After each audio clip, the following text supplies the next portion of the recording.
Hold on, something's not right. The main engine's RPM are dropping. We're losing power.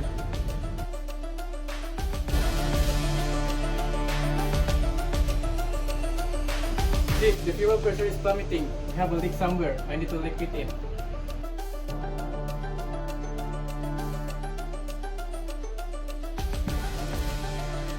Chef, what's going on? Is everything okay? We have a fuel leak in the main engine, Davis.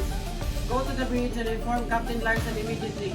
Tell him we lost power and we're trying to isolate the leak.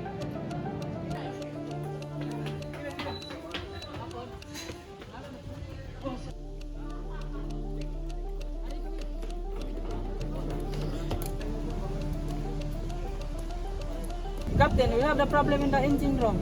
We lost fuel pressure in the main engine. Chief Engineer Panerio is trying to locate the leak. Understood. Keep me informed of the situation. What are your recommendations?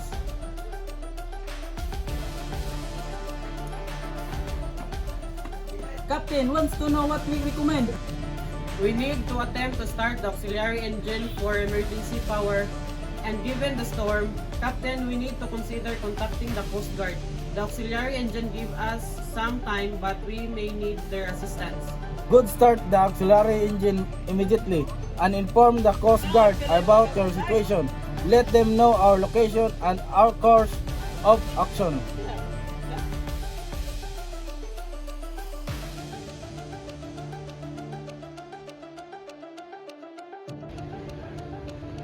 Chief, I found the leak. Good work, Bakunga. We need to secure that leaks as quickly as possible.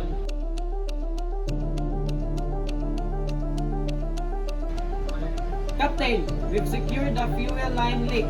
The auxiliary engine is running smoothly, and we're regaining power. We'll need to assess the damage to the main engine, but for now, we're stable. Excellent work, Chief. Thank you for your professionalism. We'll continue to monitor the situation closely and will assess the damage to the main engine when the storm subsides.